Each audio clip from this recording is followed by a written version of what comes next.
கஸ்தூரி ராஜாவோட மகன் என்ற அடையாளத்தோட சினிமாவிற்குள்ள அறிமுகமான தனுஷ் தற்போது தனக்கென தனி அடையாளத்தை பெற்றிருக்காரு. அதற்கு முழு காரணமும் ரஜினி மட்டும்தான். காதல் கொண்டேன் படத்துல நடித்ததற்காக தனுஷை பாராட்டினாங்க ரஜினியின் மூத்த மகள் ஐஸ்வர்யா. அப்போது 2 பேருக்கும் ஏற்பட்ட பழக்கம் காதலாகி திருமணத்துல முடிஞ்சது. ஆனா 2 பேரும் கடந்த வருடம் சட்டப்பூர்வமா விவாகரத்து பெற்று பிரிஞ்சிட்டாங்க. இயக்குனர் கஸ்தூரி ராஜாவோட மகனான தனுஷ் துள்ளுவதவோ இளமை படத்துல நடிக்க ஆரம்பிச்சாரு. அந்த படத்துல முதல்ல கஸ்தூரி ராஜா இயக்க பாதியிலிருந்து செல்வராகவன் இயக்கினாரு. படம் பெரிதா போகாவிட்டாலும் இவனின் இசை அந்த படத்து வெளிச்சத்துக்கு பாய்ச்சி தந்தது. அந்த படத்துக்கு பிறகு காதல் கொண்டேன் படத்துல நடிச்சாரு தனுஷ். அந்த படம் தான் அவருக்கும் செல்வராகவனுக்கும் பெரிய அடையாளத்தை பெற்றுக் கொடுத்தது. தனுஷ் நல்ல நடிகர் என பெயரையும் வாங்கினாரு. அதை நடித்து வரிசையா படங்கள்ல நடித்து ஹிட் கொடுத்தாரு தனுஷ்.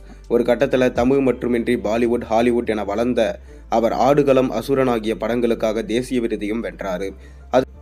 அது மட்டுமின்றி இந்திய அளவில் மிக பெரும் நடிகர் என்ற பெயரையும் அவர் பெற்றிருக்காரு.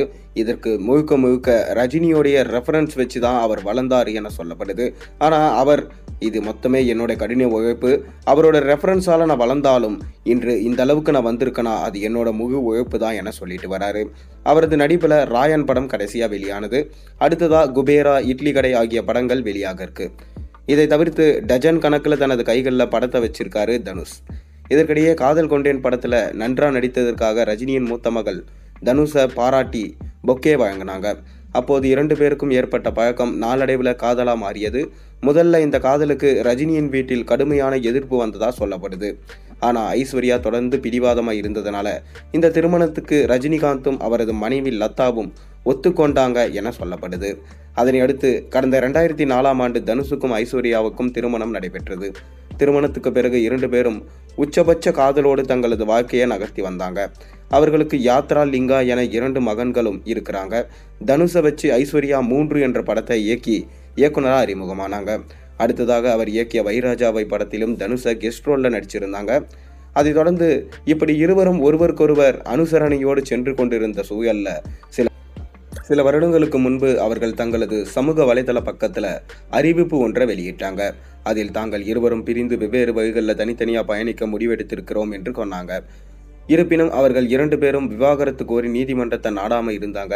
எனவே கண்டிப்பா சேருவாங்க என ரசிகர்கள் கருதினாங்க. ஆனா கடந்த வருடம் நீதிமன்றத்தில் மனு தாக்கல் செய்து சட்டப்பூர்வமா விவாகரத்து பெற்றுக்கொண்டாங்க. இந்நிலையில தனுஷ் கொடுத்த பழைய பேட்டி ஒன்று சமூக வலைதளங்கள்ல ட்ரெண்டிங் ஆகி கொண்டிருக்கு. அதாவது 3 பட சமயத்தில் தனுஷையும் ஐஸ்வர்யாவையும் சிவகார்த்திகேயன் பேட்டி எடுத்தார். அப்போது தனுஷிடம் சிவா காதல் கொண்டேன் படத்தை பார்த்துவிட்டு ரஜினி உங்களை அழைத்து கை கொடுத்தாரு, பிறகு அவருடைய மகளை கட்டி கொடுத்தாரு என்று கூறினார். அதற்கு தனுஷோ அந்த படத்தை பார்த்துவிட்டு எனது நடிப்பை ரஜினி சார் பாராட்டியது உண்மைதான், ஆனால் பொண்ணு அதுவாகவே நம்மிடம் வீழ்ந்து விட்டது என்று சொல்லியிருந்தார். இந்த பேட்டி தான் தற்போது திடீரென சமூக வலைதளங்களில் ட்ரெண்ட் ஆகிட்டு இருக்கு. இதை இப்போ ட்ரெண்ட் பண்ணி ரஜினி சார் ஒன்றும் பொண்ணு கொடுக்கல, தனுஷுக்கிட்ட அதுவாகவே பொண்ணு விழுந்துடுச்சு, அதனால தான் இன்னைக்கு அது கடைசியில் போய் டைவர்ஸ்லேயும் முடிஞ்சிடுச்சு என ரசிகர்கள் ரொம்பவே ட்ரெண்ட் பண்ண ஆரம்பிச்சிட்டாங்க. நீங்கள் என்ன நினைக்கிறீங்க? உங்கள் கருத்துக்களை மறக்காமல் கீழே கமெண்ட்டில் சொல்லுங்கள்.